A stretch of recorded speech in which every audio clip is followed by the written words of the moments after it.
Hello बच्चों, मैं आशा करता हूं कि आप सब बहुत अच्छे होंगे और आप लोग स्टडी बहुत अच्छे से चल रही होगी। बच्चों, आज के इस लेक्चर में हम लोग डिस्कस करेंगे क्लास 10th साइंस का एक important chapter number first chemistry का रासायनिक अभिक्रियाएं एवं समीकरण, केमिकल रिएक्शंस एंड इक्वेशंस। इस चैप्टर का जो आपका ये एमसीक्यूज सीरीज का सेट नंबर 1 हम लोग डिस्कस करेंगे। इसमें 20 एमसीक्यूज को डिस्कस करेंगे। तो आइए शुरू करते हैं फिर आज का ये इम्पोर्टेंट आपका ये क्वेश्चन का सीरीज जो आपके एग्जाम्स के लिए काफ़ी इंपॉर्टेंट होगा। फर्स्ट क्वेश्चन आपके स्क्रीन के सामने है। क्वेश्चन आपसे पूछा जा रहा है बच्चों कि ये जो हमारा दूध है, मिल्क है, जब इनको हम गर्मी के दिनों में खुले में छोड़ देते हैं तो होता क्या है कि दूध का आपका ये स्वाद बदल जाएगा, गंध बदल जाएगा और उसके साथ साथ ये इसके बनावट में भी परिवर्तन या बदलते हुए ये आपका ये नज़र आएगा दूध। तो या फिर इसको अल्टीमेटली कह सकते हैं क्या कि दूध हमारा क्या हो गया, दूध हमारा ये फट गया, मिल्क हमारा ये फट गया। तो दूध का फटना ये किस प्रकार का परिवर्तन है? भौतिक परिवर्तन है, फिजिकल चेंज है, रासायनिक परिवर्तन केमिकल चेंज, प्रतिवर्ती परिवर्तन रिवर्सिबल चेंज, या फिर इसको हम प्रतिवर्ती परिवर्तन को हम उत्क्रमणीय परिवर्तन भी कहते हैं, या फिर कोई परिवर्तन नहीं देखने को मिलता है। तो इसका आंसर क्या होगा बच्चों? वीडियो को आप पॉज कीजिए और उसके बाद से जो इसका आंसर देने का प्रयास कीजिए। तो इसका करेक्ट आंसर क्या होगा? इसका करेक्ट आंसर जो होगा बच्चों ये आपका होगा, ये एक प्रकार का जो है रासायनिक परिवर्तन है। रासायनिक परिवर्तन में क्या होता है बच्चों कि हमें जो है एक नया पदार्थ देखने को मिलता है। रासायनिक परिवर्तन में आपको याद रखना है कि कोई आपका ये पदार्थ है, एक पदार्थ जो है दूसरे पदार्थ में आपका ये बदल जाता है और एक नए पदार्थ का निर्माण होता है। तो यहाँ पे दूध है, दूध जो है आपका ये बदल गया किस में? ये आपका दही जैसा आपका ये जम जाता है, ठीक है। तो नया पदार्थ बन गया और इस प्रकार के परिवर्तन को हम क्या कहते हैं? रासायनिक परिवर्तन कहते हैं। नेक्स्ट क्वेश्चन आपकी स्क्रीन के सामने है बच्चों की जो हमारा ये लोहा है इसको जो है नम वायु में खुला छोड़ देने पर क्या आपको ये नज़र आएगा? तो ये जो हमारा ये लोहा है, लोहा को आपने नम वायु का मतलब क्या होता है कि आप ऐसे जगह पे आप रखिए जहाँ पे क्या हो, नमी हो, थोड़ा सा पानी की वहाँ पे मात्रा हो। तो लोहा में क्या देखने को मिलता है? लोहा आपका पिघल जाएगा या फिर उसमें जंग लग जाएगा या फिर वाष्पीकृत हो जाएगा लोहा, या कोई परिवर्तन उसमें देखने को नहीं मिलेगा। तो बच्चों याद रखना है कि जो अब हम लोहे को जब हम कहाँ छोड़ देते हैं? नमी में छोड़ देते हैं तो होता क्या है, जनरली ये आपको ये देखने को मिलेगा बारिश के दिनों में, ठीक है। बारिश के दिनों में अगर कोई लोहा है उसको अगर आप बाहर छोड़ देते हैं तो उसमें जो है ये आपका आयरन ऑक्साइड का जो है क्या होता है, आपका ये परत जम जाता है। आयरन ऑक्साइड का ये परत जम जाने के कारण हमारा क्या होता है, लोहा का में जो है आपका ये जंग लग जाता है। तो लोहे में क्या हो गया, लोहे में आपका ये जंग लग गया। और उसके साथ साथ बच्चों ये आपको याद रखना है कि लोहे में जंग लगने से आपका लोहे का वजन जो है वो क्या होता है, बढ़ता है कि घटता है? तो आंसर आपको हमेशा के लिए याद रखना है कि जो लोहे में जंग लगने से आपका लोहे का जो वजन जो है वो आपका क्या होता है, ये बढ़ जाता है। क्या होता है बच्चों? ये बढ़ जाता है, ठीक है। नेक्स्ट क्वेश्चन की तरफ मूव करेंगे। क्वेश्चन आपके सामने, अंगूर का जो आपका किण्वन है ये किसका उदाहरण है? जिसको हम किण्वन को क्या बोलते हैं इंग्लिश में? फर्मेंटेशन बोलते हैं। तो फर्मेंटेशन जो होता है ग्रेप्स का, अंगूर का, ये किसका उदाहरण है? भौतिक परिवर्तन है या फिर रासायनिक परिवर्तन है या फिर यांत्रिक परिवर्तन है या फिर जैविक परिवर्तन है? तो अंगूर का जो आपका ये किण्वन जो प्रोसेस जो होता है, ये हमारा जो अंगूर है, अंगूर से हमें क्या मिलता है? ग्लूकोज मिलता है, C6H12O6 मिलता है। और इसको जो है ऑक्सीजन की अनुपस्थिति में हमने क्या कर दिया, इस ग्लूकोज को C6H12O6 को हमने किस में बदल दिया? यहाँ पे ऑक्सीजन की अनुपस्थिति रहेगी, ऑक्सीजन का आपका ये प्रेजेंट नहीं रहेगा। तो किस में ये बदल जाता है? ये बदल जाता है इथाइल अल्कोहल में, C2H5OH। ये हमारा क्या है? एथिल अल्कोहल है, ठीक है बच्चों, एथिल अल्कोहल। तो ये जो एथिल अल्कोहल में बदलना जो होता है बच्चों, अंगूर का जो आपका ये अंगूर के अंदर जो आपका ये रस है उसमें ग्लूकोज है, ये किस में बदल गया? इथाइल अल्कोहल में बदल गया। तो ये इसी प्रक्रिया को हम क्या कहते हैं? फर्मेंटेशन कहते हैं, किण्वन कहते हैं। और यह एक प्रकार का जो है कौन सा परिवर्तन है? रासायनिक परिवर्तन है। ऑप्शन बी आपका ये करेक्ट हो जाएगा। नेक्स्ट क्वेश्चन है कि भोजन पकने पर मुख्य रूप से क्या होता है? तो भोजन, मान लीजिए कि आपने यहाँ पे चावल लिया या फिर आपने जो है ये गेहूं का आटा लिया, तो आपने भोजन बनाया तो होगा क्या कि भोजन का रंग बदल जाएगा या फिर ताप बढ़ता है या फिर रासायनिक अभिक्रिया होती है या फिर आकार बदलता है।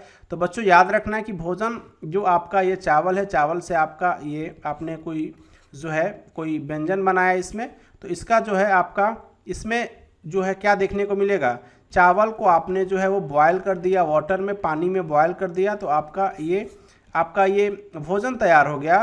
तो भोजन तैयार का मतलब भोजन पक गया, और भोजन पकना आपका एक प्रकार का कौन सा परिवर्तन हो जाएगा, रासायनिक अभिक्रिया उसमें देखने को मिलेगा, और ये आपका ऑप्शन क्या होगा, सी करेक्ट हो जाएगा। नेक्स्ट क्वेश्चन है, हमारा शरीर जो भोजन को पचाता है या फिर भोजन का पचना किस प्रकार का ये उदाहरण है, भौतिक परिवर्तन का, रासायनिक परिवर्तन का, केवल ऊष्मा परिवर्तन होता है, इसमें कोई परिवर्तन नहीं होता है। तो भोजन जो हमारे शरीर में पचता है ये एक प्रकार का जो है रासायनिक परिवर्तन है। हम जो कुछ भी खाते हैं बच्चों, मान लीजिए कि हमने रोटी खाया या फिर हमने चावल खाया एटसेट्रा, जो भी कुछ खाते हो वो आपका किस में बदलता है, ग्लूकोज में बदलता है। C6H12O6 ग्लूकोज में बदला, फिर ये हमारा क्या होता है कि ऑक्सीजन की उपस्थिति में हमारा जो भी ये खाना आपने खाया उसका ऑक्सीकरण होता है, और जिसके फलस्वरूप हमें कार्बन डाइऑक्साइड, जल और उसके साथ साथ ऊर्जा जो है हमें ये देखने को मिलता है। ठीक है बच्चों, तो ये एक प्रकार का जो है कौन सा परिवर्तन है, तो भोजन का पचना, और इसी क्रिया को हम क्या बोलते हैं, भोजन का ऑक्सीकरण, या फिर इसको कह सकते हैं कि आपने ग्लूकोज लिया और उसका ऑक्सीकरण हुआ, ये आपका ये शोषण होता है। ठीक है बच्चों, और इसी जब भोजन हमारा पचता है तो ये शोषण होने के बाद से आपको क्या मिलती है, ऊर्जा का निर्माण होता है हमारे शरीर में, और इसी ऊर्जा की मदद से आप जो है विभिन्न तरीक़ों का जो आप काम करते हो उस काम में आप इस ऊर्जा का उपयोग करते हो। ठीक है, तो भोजन का पचना एक प्रकार का ये रासायनिक परिवर्तन है। ठीक है, नेक्स्ट क्वेश्चन है, सांस लेना किस प्रकार की अभिक्रिया है, तो सांस लेना भौतिक है, रासायनिक है, यांत्रिक है, कोई नहीं, तो सांस लेना भी एक प्रकार का कौन सी अभिक्रिया है, ये है हमारा रासायनिक परिवर्तन। ठीक है बच्चों, ये एक प्रकार का रासायनिक अभिक्रिया होती है। ठीक है, सांस में क्या लेते हैं कि सांस में जिसे हमने क्या लिया कि हमारा जो है ब्रीदिंग जो है, ऑक्सीजन जो आप ले रहे हो वो क्या हो रहा है, आपके शरीर के अंदर जा रहा है, और यह एक प्रकार का जो है ये क्या है, रासायनिक परिवर्तन है। सांस लेने में हम क्या करते हैं, ऑक्सीजन को अंदर शरीर के अंदर लेते हैं और कार्बन डाइऑक्साइड को हम शरीर से बाहर इसको जो है वो निकालते हैं, यह एक प्रकार का रासायनिक परिवर्तन है। नेक्स्ट क्वेश्चन है आपका, मैग्नीशियम रिबन को जलाने पर क्या बनता है, मैग्नीशियम रिबन आपने लिया, ठीक है, और इसको आपने जलाया तो क्या बनेगा, Mg बनेगा, मैग्नीशियम वैसे ही रह जाएगा, या फिर MgO बनेगा, या फिर MgCO3। MgCO3 क्या है, मैग्नीशियम कार्बोनेट है। क्या है बच्चों, ये है मैग्नीशियम कार्बोनेट, मैग्नीशियम आपका ये कार्बोनेट है, मैग्नीशियम कार्बोनेट। तो ये बताइए कि ये आपका जलने पर क्या बनाएगा, मैग्नीशियम कार्बोनेट बनाएगा, या फिर MgOH का होल ट्वाइस। ये क्या है, ये है हमारा मैग्नीशियम हाइड्रोक्साइड, मैग्नीशियम हाइड्रोक्साइड। क्या है, मैग्नीशियम हाइड्रोक्साइड है। ठीक है, तो जब हम मैग्नीशियम रिबन को जलाते हैं, Mg जो है जब ऑक्सीजन की उपस्थिति में जलता है तो क्या बनता है, MgO बनता है, MgO बनता है। MgO हमारा क्या है, मैग्नीशियम ऑक्साइड है। ऑप्शन बी हमारा जो है वो करेक्ट हो जाएगा। रासायनिक अभिक्रिया में होता क्या है बच्चों, रंग बदलता है, ताप बदलता है, नया पदार्थ बनता है, सभी होता है। तो आपको ये देखने को मिलेगा जब रासायनिक अभिक्रियाएं होती हैं तो इसमें सारी चीज़ें देखने को मिलती है, रंग भी बदल जाता है और ताप भी बढ़ता है, ताप बढ़ता है, और उसके साथ साथ नए पदार्थ का निर्माण भी होता है। तो इसका ऑप्शन आपका डी हो जाएगा। नेक्स्ट है, मैग्नीशियम रिबन जलाने से पहले उसे हम रगड़कर साफ क्यों करते हैं, क्योंकि जो होता है ये हमारा मैग्नीशियम रिबन है, उसको जलाने से पहले उसको हम रगड़ते हैं रेगमॉल से, रेगमॉल से उसको रगड़ते हैं, क्योंकि उस पर किसकी परत जो होती है वो लगी होती है, ऑक्सीजन की परत, और ऑक्सीजन की परत को हम क्या कहते हैं, ऑक्साइड की परत। और इसी ऑक्साइड की परत को हटाने के लिए हम क्या करते हैं, मैग्नीशियम रिबन को हम जलाने से पहले उसको रगड़ के साफ करते हैं। तो ऑप्शन सी हमारा क्या होगा, ये करेक्ट हो जाएगा। नेक्स्ट आपको बताना है इसमें से कौन रासायनिक परिवर्तन का सही उदाहरण है, बर्फ पिघलना, पानी उबलना, दूध का दही बनना, या फिर कागज का काटना। तो रासायनिक परिवर्तन में कोई नया पदार्थ बनेगा, नया पदार्थ देखिए किसी में बन रहा है, बर्फ का पिघल है, बर्फ पिघल कर क्या बन गया, पानी बन गया, और फिर आपने पानी को फिर इसको जो है जमा दोगे फ्रिज में रख करके, तो फिर आपका क्या हो जाएगा, ये फिर आपका ये बर्फ बन गया। तो कोई नया पदार्थ तो नहीं बना ना। तो बर्फ पिघलना एक प्रकार का ये भौतिक परिवर्तन है। क्या है, एक प्रकार का भौतिक परिवर्तन है। पानी उबला, पानी उबल करके क्या हुआ, वाष्प बना, कोई नया पदार्थ यहाँ नहीं बना, फिर वाष्प से भी आपका क्या हो जाएगा, पानी बन सकता है। तो यह भी एक प्रकार का भौतिक परिवर्तन है। दूध का दही बनना, मान लीजिए कि बच्चों ये दूध है और दूध से क्या बन गया, दही बन गया। क्या दही से आप दूध बना सकते हो, नहीं बना सकते हो। इसका मतलब यह एक प्रकार का जो है कौन सा परिवर्तन है, रासायनिक परिवर्तन है। ऑप्शन सी हमारा करेक्ट होगा। और कागज़ का काटना, कागज़ का काटने भी एक प्रकार का ये क्या है, भौतिक परिवर्तन है। लेकिन यही अगर हम आपसे पूछे कि जो हमारा ये कागज़ है, कागज़ का जलना, कागज़ का जलना आपका कौन सा आपका ये अभिक्रिया है? कागज़ का जलना या किसी भी चीज़ का जलना एक प्रकार का जो है ये कौन सी आपका ये परिवर्तन है? रासायनिक परिवर्तन या रासायनिक अभिक्रिया उसमें देखने को मिलता है। ठीक है बच्चों, तो इसका सही आंसर क्या होगा? इसका सही आंसर हमारा सी हो जाएगा। क्वेश्चन नंबर 11 आपसे पूछा गया है बच्चों, आपको आंसर करना है। ये जो मैग्नीशियम आपका ये रिबन होता है, इसको जलाने पर कौन सा पदार्थ बनता है? फर्स्ट ऑप्शन है मैग्नीशियम क्लोराइड, जिसका सूत्र होता है MgCl2, या फिर मैग्नीशियम ऑक्साइड MgO, और सी ऑप्शन है मैग्नीशियम नाइट्रेट MgNO3 का होल ट्वाइस। ठीक है बच्चों, और नेक्स्ट हमारा जो है मैग्नीशियम हाइड्रोक्साइड MgOH का होल ट्वाइस। इन चारों में से कौन सा पदार्थ बनता है बच्चों जब हम मैग्नीशियम रिबन को जलाते हैं? तो क्या बनता है? मैग्नीशियम ऑक्साइड बनता है। बी हमारा ऑप्शन क्या होगा? ये करेक्ट हो जाएगा। साथ के साथ बच्चों ये आपको ये सूत्र भी याद रखने हैं। नेक्स्ट क्वेश्चन आपसे पूछा गया है, रासायनिक अभिक्रिया होने का संकेत कौन सा नहीं है? आपको इन चारों ऑप्शन में से वो बताना है जो आपका सही नहीं है। इट मीन्स पूछा वही है जो गलत है, और गलत कौन है? तो आइए चेक करते हैं। फर्स्ट ऑप्शन है रंग में परिवर्तन। हाँ बिल्कुल, जब रासायनिक अभिक्रिया होती है तो रंग में परिवर्तन देखने को मिलता है बच्चों। नेक्स्ट है तापमान में भी परिवर्तन होता है, तापमान हमारा बढ़ जाता है, तो ये भी होता है रासायनिक अभिक्रिया में। द्रव्यमान में वृद्धि बच्चों ये नहीं होता है, क्योंकि ये हमारा एक नियम है द्रव्यमान संरक्षण का नियम। द्रव्यमान संरक्षण का नियम ये कहता है बच्चों कि किसी भी रासायनिक अभिक्रिया में जो हमारा द्रव्यमान जो होता है वो हमारा क्या होता है? वो इसकी जो हानि नहीं होती है, हानि नहीं होती। जैसे कोई रासायनिक अभिक्रिया हो रही है तो द्रव्यमान जो होगा वो हमारा संरक्षित रहता है। ठीक है, तो ये आपको याद रखना है कि द्रव्यमान में वृद्धि नहीं होता है। जैसे जितना आपका द्रव्यमान रहेगा उतना ही द्रव्यमान आपको ये अभिक्रिया के पहले जितना द्रव्यमान रहेगा उतना ही द्रव्यमान अभिक्रिया के बाद भी आपको ये देखने को मिलेगा।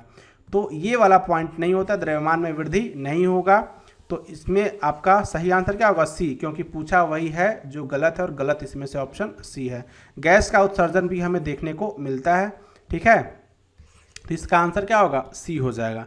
नेक्स्ट क्वेश्चन है आपका क्वेश्चन नंबर 13, जो हमारा दानेदार जस्ता है, जिंक है, जिसको हम तनु हाइड्रोक्लोरिक अम्ल की अभिक्रिया करने पर इसमें कौन सा गैस देखने को मिलता है?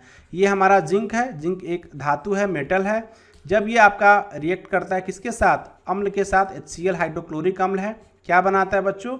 ये बनाता है हमारा ZnCl2, जिंक क्लोराइड बनाएगा, लवण बनाएगा, और ये हाइड्रोजन गैस निकालेगा।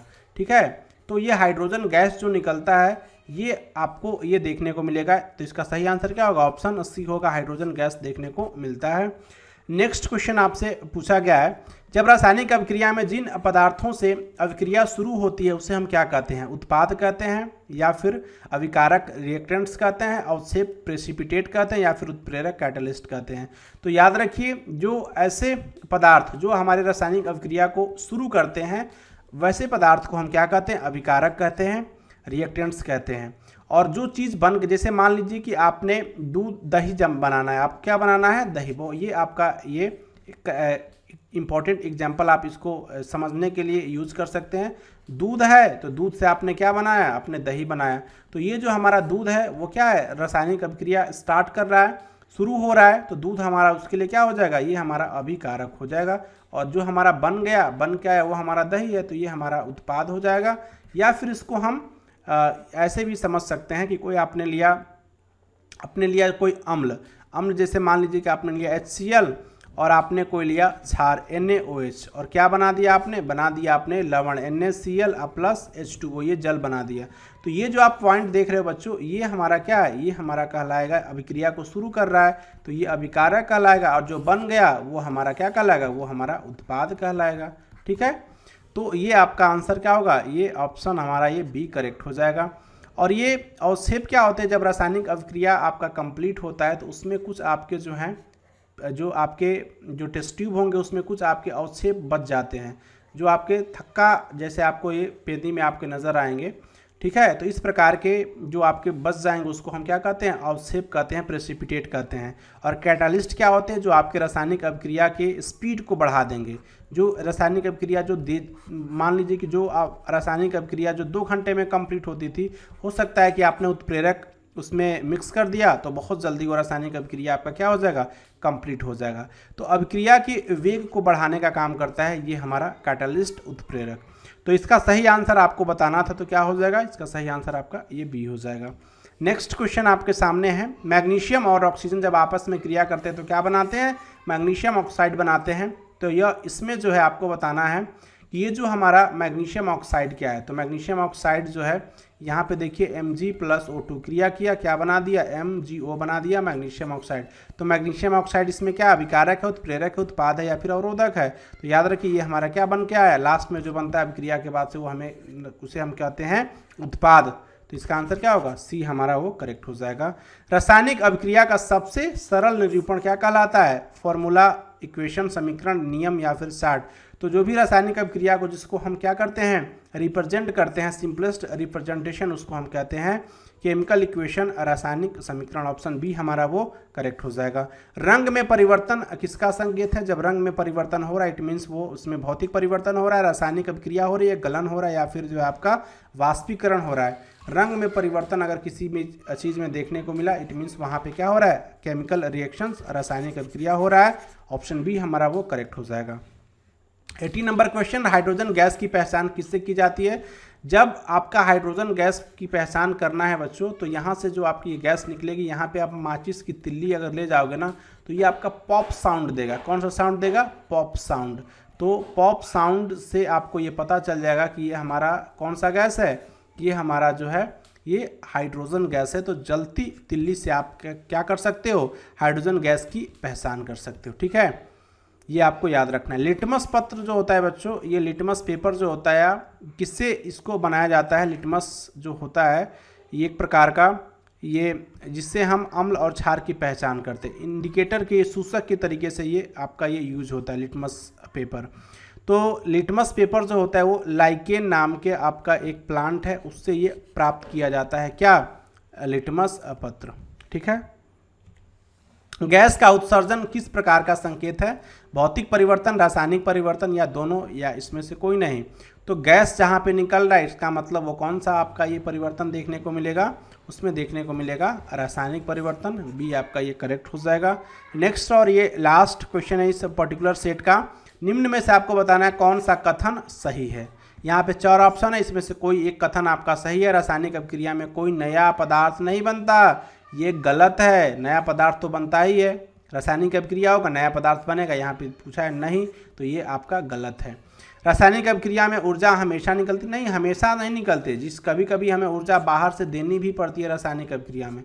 तो ऐसी रासायनिक अभिक्रिया जिसमें ऊर्जा बाहर निकलता है उसको हम कहते हैं ऊष्माक्षेपी अभिक्रिया, एक्सोथर्मिक रिएक्शन। ऊष्माक्षेपी अभिक्रिया कहते हैं, एक्सोथर्मिक रिएक्शन कहते हैं। क्या कहते हैं बच्चों उसको हम कहते हैं ऊष्माक्षेपी अभिक्रिया या एक्सोथर्मिक रिएक्शन। ठीक है, और ऐसे रासायनिक अभिक्रिया जिसमें ऊष्मा अवशोषित होता है उसे हम कहते हैं ऊष्माशोषी अभिक्रिया, ऊष्माशोषी अभिक्रिया, या इसे हम कहते हैं एंडोथर्मिक रिएक्शन, एंडोथर्मिक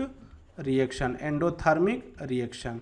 ठीक है, तो ये आपका बी जो है वो हमारा गलत है क्योंकि हमेशा ऊष्मा नहीं या ऊर्जा नहीं निकलता है। ठीक है, नेक्स्ट है हमारा सी, रासायनिक अभिक्रिया में नया पदार्थ बनता है। यस, रासायनिक अभिक्रिया में नया पदार्थ का निर्माण हमेशा होता है, इसलिए आपका ये सही कथन जो हमारा सी है। डी को भी चेक कर लेते हैं, रासायनिक अभिक्रिया में रंग कभी नहीं रंग बदलता है, कभी नहीं पूछा, नहीं कभी नहीं, मतलब इसमें जो है रंग का परिवर्तन रासायनिक अभिक्रिया होगा तो रंग जरूर बदलेगा, इसलिए हमारा डी वाला भी ऑप्शन क्या है, गलत है। पूछा क्या था, सही, और आपका एक ही पॉइंट जो है वो हमारा सी वाला ऑप्शन क्या है, कि सही है, इसलिए इसका आंसर सी हो जाएगा। इसी के साथ जो आपका ये केमिकल रिएक्शंस एंड इक्वेशंस, रासायनिक अभिक्रियाएं एवं समीकरण का ये सेट नंबर 1 यहीं पे कंप्लीट होता है। आई होप आपने इस जो क्वेश्चन सीरीज है इसको आपने अच्छे से देखा होगा और सारे ही क्वेश्चंस को आपने अटेम्प्ट करने का प्रयास किया होगा। तो मिलेंगे आपसे नेक्स्ट सेट में, सेट नंबर 2 में। तब तक आप बहुत अच्छे से अपने पढ़ाई को कंटिन्यू रखिए। थैंक यू बच्चों।